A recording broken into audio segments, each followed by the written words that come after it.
Making stuff is hard. When you're staring down the barrel of a blank canvas or empty document, the pressure to fill them with something good can feel insurmountable. But when you manage to lay down that foundational sketch or first draft, things get so much more exciting. The potential is there in front of you, and now you get to polish it into the jewel you know it can be. It's the part of the process I live for, so why limit it to just the things I've made? This is The Mouthful, I'm Bravado, and here's today's special.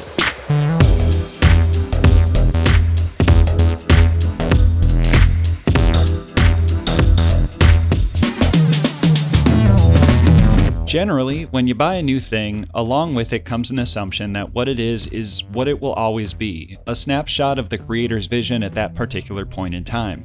Which is good, right? I mean, you bought it because you liked something about whatever it is. And this consistency is a fair expectation as long as you also consider things like wear and tear and, more recently and increasingly frequently, potentially disruptive software updates. But other than that, it's all good. Until something breaks. While the obvious response to this would be to, fix it, it's also an opportunity to improve performance or durability with parts that are better than the original. Heck, I'm sure most of y'all have done this already, probably even without the original being objectively broken. It goes to show that working as designed ain't necessarily synonymous with ideal functionality.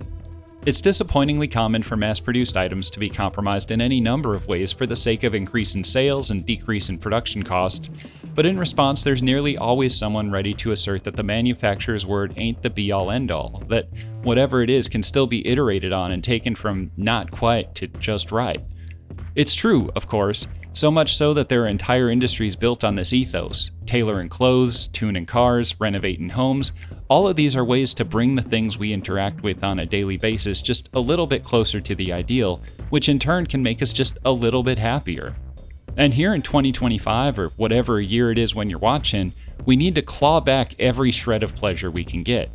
I'm not saying that comes exclusively from material objects, but that the material objects we do have should provide at least some level of joy or satisfaction.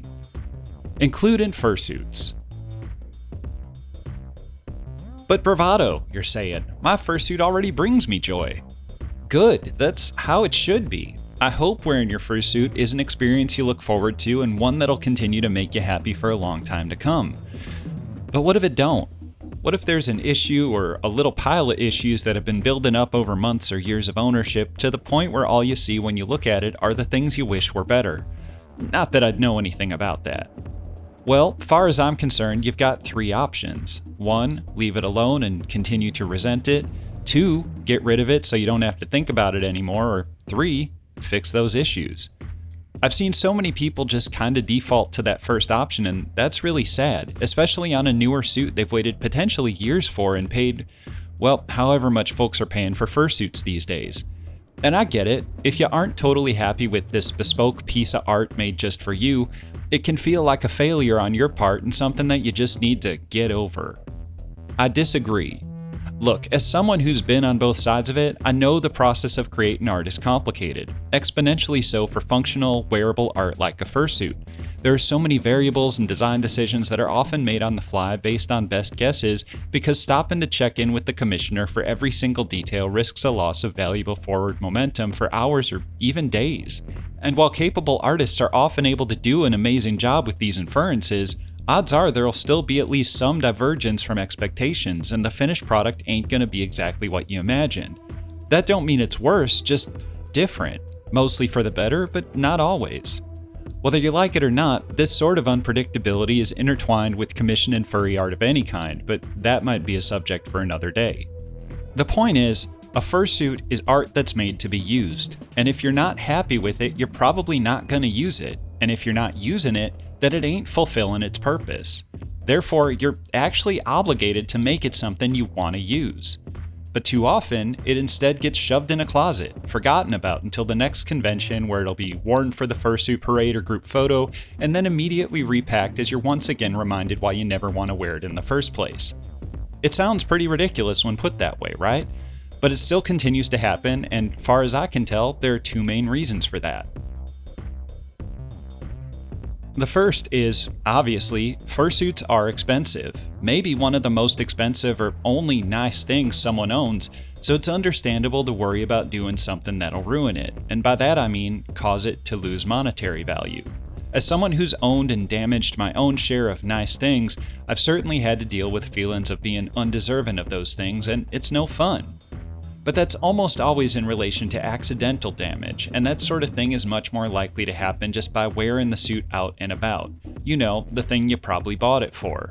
It's kind of like a car in that sense. Sure, you might break something when you're working on it, but most cars don't get written off while they're parked. Sorry if that just made you more paranoid, so maybe this'll help ease your mind. Monetary value of an item only matters if you intend to sell it at some point. Damaging a car or laptop or phone that you know you were going to use to fund their replacement hurts because that damage will translate to lost dollars. But if you have no intent to sell your fursuit, then what's the issue? This thing is yours now, so you owe it to yourself to figure out how to make it something you actually like. Of course, that would also require getting past the art of it all. Typically, when you receive art you've commissioned, the next steps are posting it online, sharing it with friends, or just putting it in a folder on your computer where you can check in on it every so often and feel a little bit of warmth at seeing your character brought to life. Sure, that image might evolve ever so slightly as a result of compression from being uploaded to different websites or sent in chats, but there's rarely any intentional change once it's left the artist's hands. And I reckon it's easy to feel similar about a fursuit. The way it was delivered to you is the way the artist intended, and it would be disrespectful to alter it. Sacrilegious, even. And maybe it is, but here's the thing. I don't care, and you shouldn't either. If a zipper breaks or a seam pops, it's gotta get fixed, right? These are tangible issues that impact wearability, so that makes sense. But a fursuit not fitting the way you want is also a tangible issue that impacts wearability, so fixing that, even if it means altering the artist's original work in a potentially significant way, is also a valid functional choice, right? So, since we're already making alterations, why limit it to functional? Maybe you don't like the hairstyle or nose shape or eye color or whatever, but I got good news. Those can be changed. And if changing them is going to make you like your fursuit more, they should be changed. Obviously, you can draw the line wherever you want. I'm just saying these decisions are yours to make and not the original artist's. Sure, it was their vision, but you're the one who's got to live with it. Unless you are the original artist, but then you're probably doing the same thing I do with my art and nitpicking it constantly, as is also your right. But I digress. I really do respect the artistic vision, but in this specific case, I will die on the hill that your enjoyment outweighs the preciousness of the thing that was specifically made for you to enjoy, and I hope you keep it in mind if you're ever on the fence about whether or not you're allowed to make changes to your own fursuit.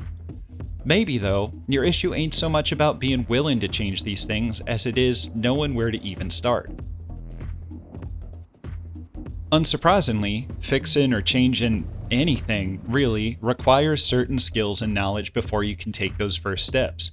You might think I'm talking about actually doing the work, but if you know what work has to be done, it means you kind of already have a head start because you have a sense of what's possible.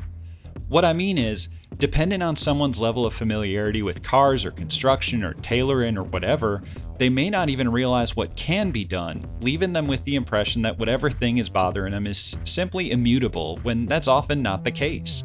It's a mental barrier that's very much a symptom of not knowing what you don't know, and the only way to get through that is by asking questions, whether it's friends, forums, social media, or whatever. All you need to do is acknowledge the problem in the right space, and it's likely you'll get a ton of folks offering potential suggestions or solutions. Will they be solutions you can handle by yourself?